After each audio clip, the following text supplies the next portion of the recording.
Hey, and welcome to another episode of Motors and Meats. Today I want to take you through a 2-year ownership with my 1999 Porsche 911 Carrera 2.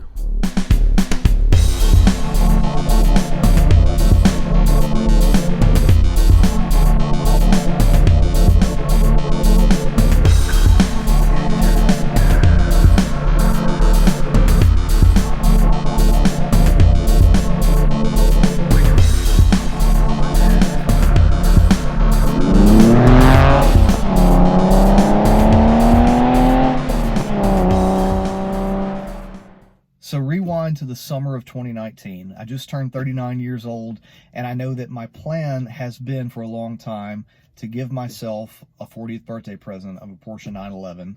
Dream car, always wanted it since I was 15 years old. I finally find the one that I want and decide that, the market is starting to escalate and I need to pull the trigger sooner than later. And I talked my wife into letting me go ahead and get it really around her birthday instead of mine. So it's in California. My oldest son and I fly over to California. The owner picks us up in the car. Terrific experience, having bought the car sight unseen. Sam was his name, and he was absolutely terrific to work with. But we sign papers in the middle of the night and wake up the next morning after about 2 hours of sleep and decide it's time to begin our journey. So we leave Sacramento, California. We go down to San Francisco, see the Golden Gate Bridge, drive it on La Honda Road, up a mountain, through the redwood forest, back down, and end up on the Pacific coast. And absolutely beautiful, stunning way to start ownership of a Porsche 911. So we drive down Highway 1 down the Pacific coast, and it was just fantastic for a couple of hours. And, ended up spending another night in California, wake up the next day and drive 1,000 miles from there all the way to El Paso, Texas. The next day, we're burning through the desert all the way across West Texas and end up in Dallas, and then finally back home in Mississippi the final day. So 4 days through mountains along the coast, across a desert, torrential downpour between Dallas and Mississippi, and the car was fantastic. 2,500 miles in 4 days, and I just could not have been happier. That first year was just the perfect honeymoon experience, really. We did lots of road trips with my family, took the dog along, and it was fantastic. We went up to the Tail of the Dragon, and we took it to Houston, Texas, went to Nashville, went to Atlanta, just basically anywhere that we felt like we could go in the car, we did. And sometimes I was by myself. Not always did the kids want to pile into the back of the thing, especially if it was a long trip and we needed luggage and all of that. But as often as I could, I was driving it. In fact, in the first 9 months of owning the car, I put 10,000 miles on it. Summer came along, and I was using the car during the day a lot, and it was, 100 degrees here in South Mississippi. And I was running some sales calls in the car, and that meant a lot of traffic time. And if you've done a lot of research or any amount of reading on, Renlist, Rentec, hung out in any of the forums on Facebook for the 996, you know that idling in traffic is not one of the best things in the world for the M96 engine that our car is equipped with. And I would notice that the temperature gauge would start to creep on up, and it would sit just on the upside of the 180 degree mark, all the way past the 0 actually.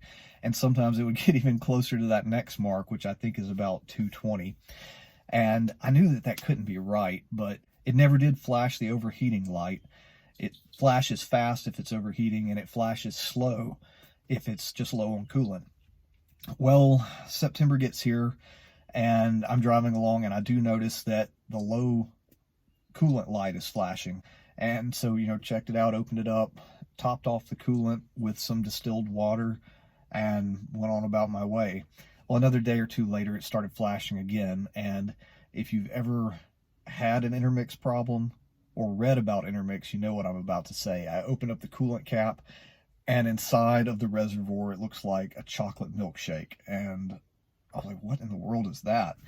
And I found out that that is what intermix is. Basically, the oil gets into the coolant, or the coolant gets into the oil, or both in my case. Pulled out the dipstick, and it was also covered in chocolate milkshake. So I was experiencing intermix. I was hoping that it was something besides a cracked head. I know a lot of people in the Facebook groups that I was a part of were suggesting that maybe it was the oil cooler or the heat exchanger, same thing by a different name. And it's not a very common issue with these cars for that to be the cause of intermix. It's not completely unheard of, but it's a simple solution, simple enough that I spent, about $150 on buying a new one to replace it with. And when I took the old one off and put the new one on, I tested the old one and it had full pressure. It was not the problem. So I knew I was dealing with a cracked head. Depression sets in. I'm like, what do I do now? Do I just scrap the car and, sell it as a salvage? Or, I really didn't want to do that. I'd only owned it for 9 months and I'm looking at a major engine problem. Probably more of a common failure than the IMS bearing.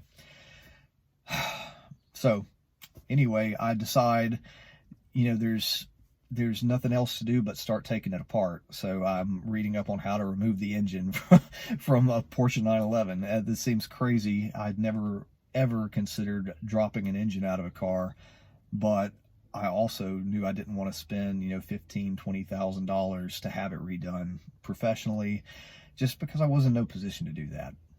So I start taking the engine apart, take it out of the car, and I'm actually able to get it out, just by watching YouTube videos and reading on Renlist and Rentec. And I'm like, well, that's crazy. Maybe I should start taking it apart as well. So I'd start disassembling the engine. I take the heads off. I did identify the crack in the head. And during that time, I had researched that Hoffman Automotive Machine, aka HAMHeads, is who to send that to. They're just north of Atlanta, Georgia, and they specialize in Porsche and BMW aluminum heads. I contacted Mr. Hoffman, and he predicted just through conversation where the crack was exactly. And he was right. It was right where he thought it was. So $2,200, and about 3 weeks later, my heads arrived back to me fixed, and I started putting it back together. Going back together took a lot less time. I think I spent about 6 to 8 weeks taking the engine out and taking it apart just in my spare time. And it took so long because, basically I would turn a bolt and then watch a clip of YouTube video and then pause it and then turn another bolt and then watch the video again, back and forth. And I didn't have to do all that once I had taking it all apart. I knew which pieces went where. Of course, still I did watch more videos and read more articles about what to do putting it back together. But I didn't do it exactly right, and I didn't find that out until later. So I got to the point of installing the engine back in the car, and I was extremely anxious at this point because we're down to the point of testing whether I did it right or not. I got it installed back in, hooked up all the wires and hoses, turned the key, and it cranked. And I just was laughing hysterically for about 15, 20 seconds until I realized the engine was running rough and it was shaking. And I was like, well, that's not good. So I turned it off and looked, and there was, it looked, there was nothing I could see that was wrong. But I knew I didn't do everything right, obviously. And so I'm like, I can't stomach the idea of trying to take the engine back out and back apart again. I don't know what I would be looking for if I did. So I start calling around shops, Porsche shops that PCA recommended, that other friends with Porsches recommended. And I couldn't find anybody that would go inside of an engine. They all said that they only worked on the ancillary parts of the engine.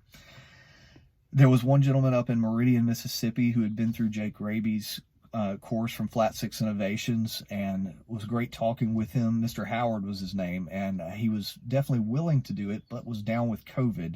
If you remember 2020, we were, pretty deep off in that, and he was not doing well from that. So, he said, let's call me back later. Let's try again later. And he also had quite a backlog of work too.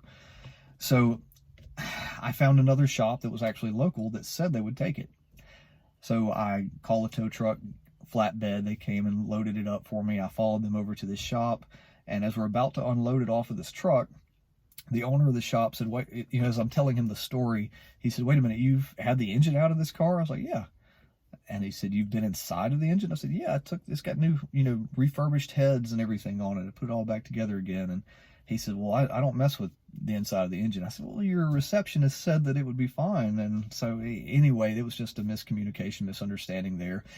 And as I'm about to tell the tow truck driver to take me back home, one of the shop workers comes out and says, "Hey, I have a friend, Corey Dalba from Ocean Springs, and he does do that type of work, and I can get him on the phone if you like." I'm like, "Sure, yeah, let's definitely do that."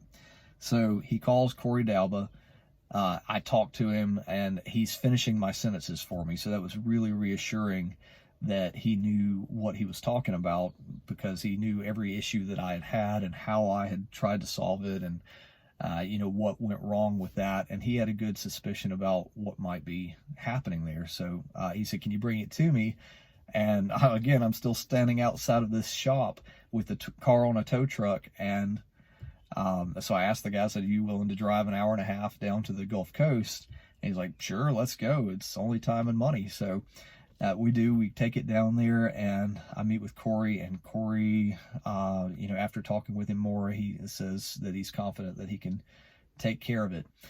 And again, here we are, another 3 weeks go by, and I've got my car finished now. Corey fixed it. So what I had done wrong, I had the timing off by, I think, 1 chain link.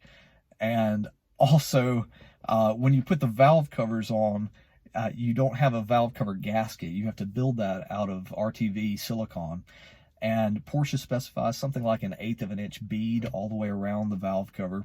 And I just wanted to make sure it was sealed up super well, so I caked that stuff on. And whenever I torqued the bolts down, it squirted the excess RTV sealant outside of the engine, and it didn't even dawn on me that the same amount that squirted outside squirted inside. And when I cranked the car up and let it run for a while, it was just circulating that excess RTV all through the inside of the heads and made just a terrible mess. It took him about 12 hours of scrubbing with whatever he used to get the stuff out of there. And he finished that. I had also broken my slave cylinder on my clutch during the process of putting everything back together again. And so he replaced that, and did a couple other things for me. But again, 3 weeks later, my car is fixed. The drama is over. Intermix is behind me, and we're at this point right at a year of ownership.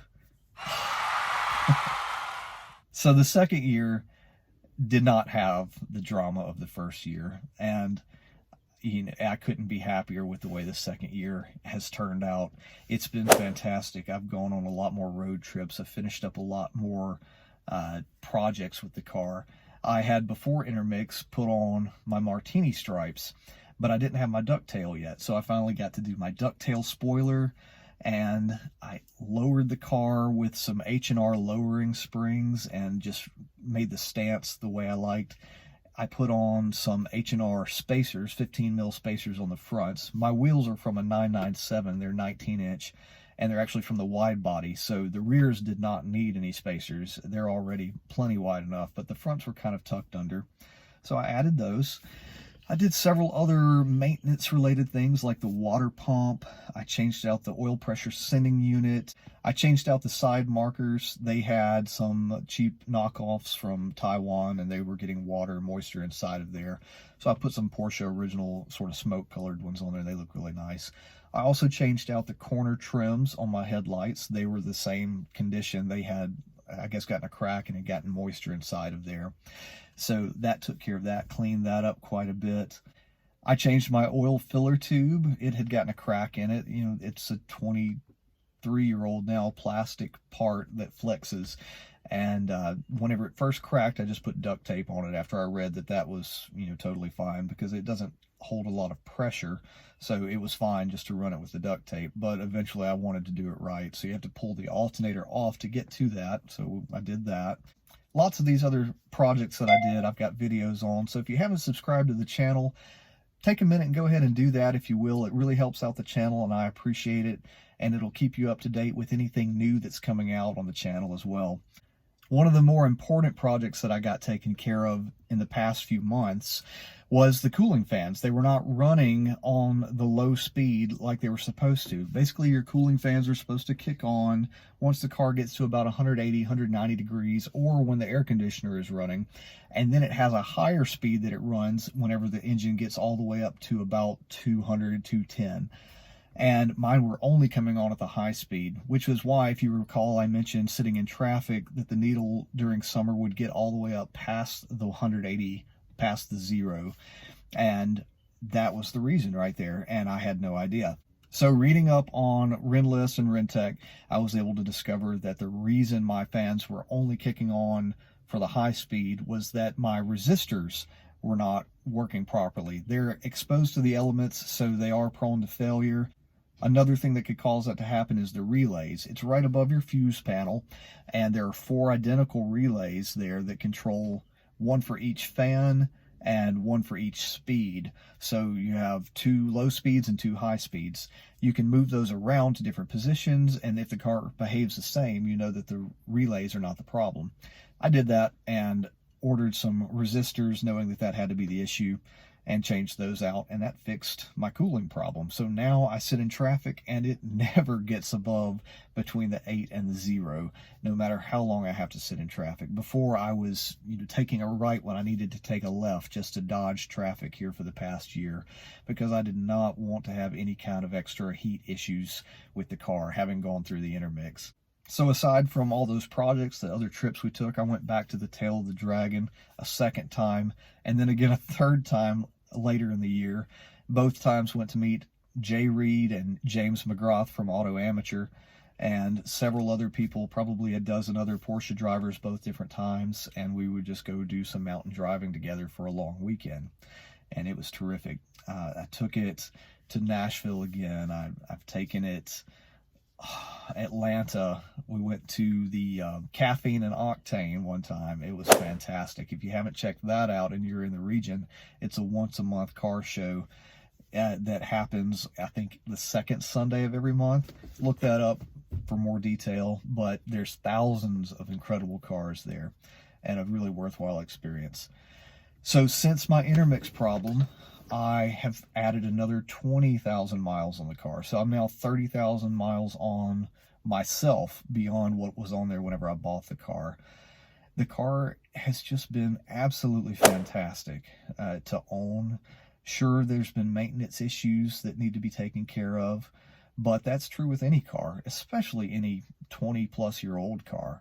So don't let any of the maintenance concerns bother you. There is so much support online for these cars.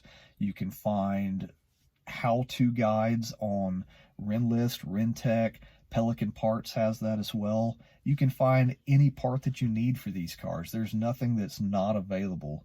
I suffered one of the biggest problems that you could possibly have with these cars and came out fine. Just no more issues since here. I haven't touched on the IMS bearing yet. I still have the original one. I'm at 135,000 miles on my original IMS bearing. After the summer, I'll be about due for another clutch, and whenever I get that done, I am going to go ahead and have the IMS done. Things I'm looking forward to do with the car: I'm going to have the front bumper resprayed. It's gnarly, eaten up, and it needs a little love right there.